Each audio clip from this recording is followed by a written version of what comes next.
Bob era um menino gordinho e todos zoavam ele. Uma vez, deixaram ele nu no meio do ginásio da escola. O que eles não sabiam é o que ele se tornaria alguns anos depois. O filme começa em uma escola do ensino médio.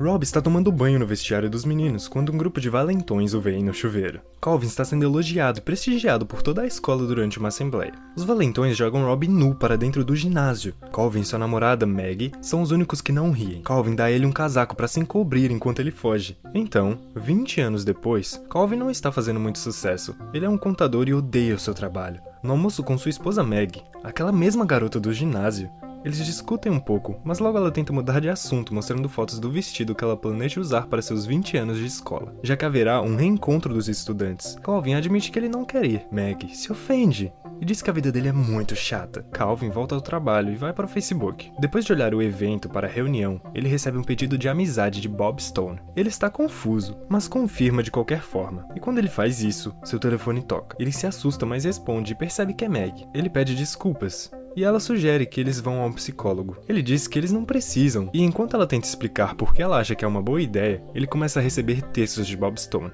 Ele diz que está na cidade para o reencontro, e quer se encontrar com Calvin. Ele pergunta a Bob quem ele é, enquanto concorda com Meg. Bob revela que na verdade é Rob do colegial, e ele fica chocado. Quando ela sugere que eles vão mais tarde naquela noite, ele diz que não pode, porque ele tem planos. Ela pergunta com quem, e ele diz Bob Stone. Ela acha que é um nome falso, e ele explica que na verdade é Rob. Logo ela se lembra de quem ele está falando e concorda que ele vá. Calvin vai ao bar, e é abordado por um homem incrivelmente shapeado que ele não conhece.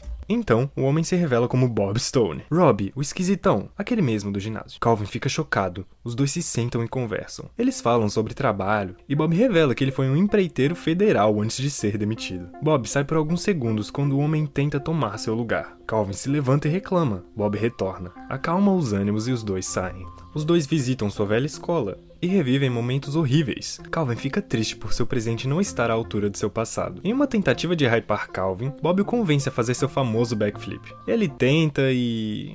ele não vai tão bem assim. Eles vão à casa de Calvin, onde Bob pede um favor para resolver um problema de liberdade condicional. Calvin concorda, mas não percebe o que Bob é agora. Dentro de casa, ele olha para a conta do indivíduo e vê milhões de dólares. Contas fantasmas em todo mundo. Quando seu computador começa a ficar doidão, Bob bate e derruba cerveja em cima dele, o que danifica o dispositivo. Bob então pergunta se pode passar a noite lá. Calvin concorda. Então de manhã, vai até a sala toda bagunçada. Calvin ouve as batidas na porta e vai ver o que é.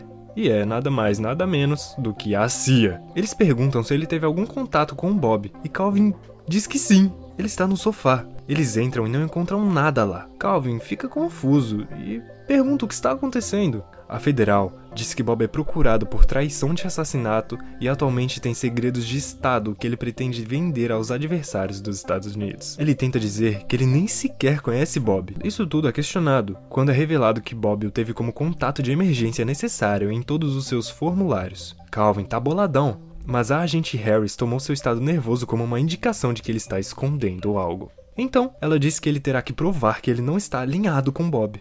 Agora no escritório de Calvin, Meg liga. A agente Harris diz pra ele não dizer nada fora do comum. Meg confirma o encontro com o psicólogo e desliga. Calvin está tendo um dia intenso. A segunda chamada é Bob. Ele diz que está com problemas e na escadaria. A agente Harris e sua equipe vão e dizem pra Calvin se esconder em seu escritório. Bom, Bob já está lá dentro. Ele pergunta o que está acontecendo, mas não está conseguindo nada de Bob. Bob tira a gravata de Calvin e depois chama um Uber.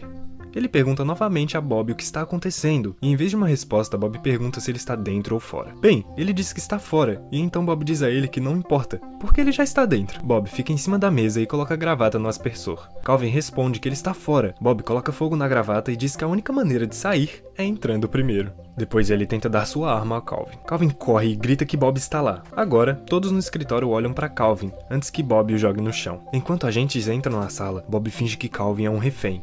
Uma guerra no escritório começa. Calvin tenta fugir, mas é pego em um carrinho. Bob lida com todos os agentes, até que um agente enforca ele. Ele pede ajuda a Calvin, que acabou de pegar a arma.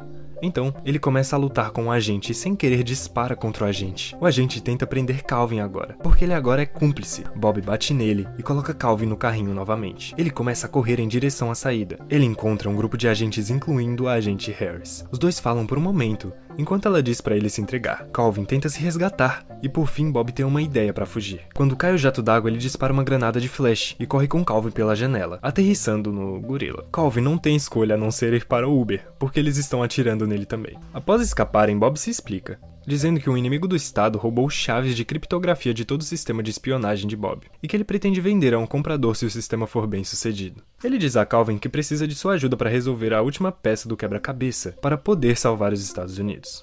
Calvin não se importa e quer sair. Ele diz a Bob para parar o carro, mas Bob o leva para um lugar. Calvin quer ir para casa, mas Bob diz que eles precisam limpar seus nomes. Agora, Calvin está frustrado. Ele disse que a Harris disse que Bob roubou os códigos, mas Bob nega. Ele diz que Harris está tentando incriminá-lo pela morte de seu parceiro. Bob explica que ele e seu parceiro Phil estavam numa missão juntos, rastreando esse suposto texugo negro em um apartamento. Até que eles se separaram e então o elevador em que Phil estava explodiu. Ele tentou salvá-lo, mas ele não conseguiu. Os dois são atacados por um cara em uma moto, que dá uma pneuzada na cara dele. Mas ele é jogado de sua moto quando Bob joga um pedaço de metal entre as rodas. Calvin vê a moto livre e sai de lá deixando Bob lutar sozinho. Ele telefona pra Meg dizendo pra se encontrarem no terapeuta, e não em casa. Ela percebe que ele está falando de uma forma meio estranha. Harris faz ele entrar na van e diz a ele que sabe que ele é inocente. Ela pergunta se ele sabe como o parceiro de Bob morreu, e ele diz que o texugo negro o matou, mas ele é informado que Bob é o texugo negro. Um clipe mostra Bob traindo seu parceiro. Ela explica que a única maneira de Bob vender os códigos é com a ajuda de Calvin, porque ele é a única pessoa em que Bob confia. Caraca, tudo isso por causa do casaco dele, né? Harris dá a ele um dispositivo com um botão para apertar. Isso vai alertá-lo se Bob aparecer. Agora, na sessão de terapia, Calvin fica horrorizado ao ver que o terapeuta é Bob. Ele tenta sair, mas Meg o faz ficar. E ele sabe que ele não pode dizer a ela o porquê ele quer sair, então ele permanece. A sessão fica estranha rapidamente. Finalmente, quando Calvin já se esgotou, ela pensa que ele não quer se esforçar para salvar seu casamento e ela sai. Bob diz que ela vai perdoá-lo quando eles salvarem o mundo. Calvin ameaça apertar o botão, mas eventualmente Bob convence Calvin a ajudar ele, e promete que está do lado certo dessa briga. Então, Calvin vai até a única pessoa que pode ajudá-lo a conseguir o número de transação. Trevor. O do GTA? Não. O valentão da escola que zoava Bob. Trevor dá os códigos, reconhece Bob e continua a zoar ele. Bob sai triste, mas conseguiu os códigos. Harris telefona e ameaça Calvin, dizendo que eles estão prestes a acusar a Meg de conspiração. Em troca, eles querem Bob. Lá dentro, Bob diz que não tem muitos amigos e promete nunca trair Calvin, porque ele é seu único amigo. Mas depois, Calvin pede desculpas, revelando que ele disse a Harris onde eles estavam. A CIA chega e leva Bob e Calvin. Agora, Harris tenta obter respostas de Bob.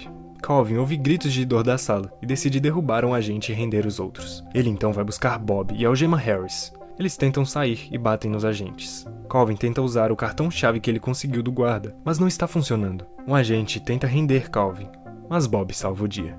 Eles saem e explodem outro carro. Agora eles usam os códigos, que dá em um lugar no mapa. Bob disse que para chegar lá eles precisarão pegar um avião emprestado, se é que você me entende. Enquanto Calvin distrai o guarda, Bob simplesmente puxa o avião do hangar. Facinho, né, pai?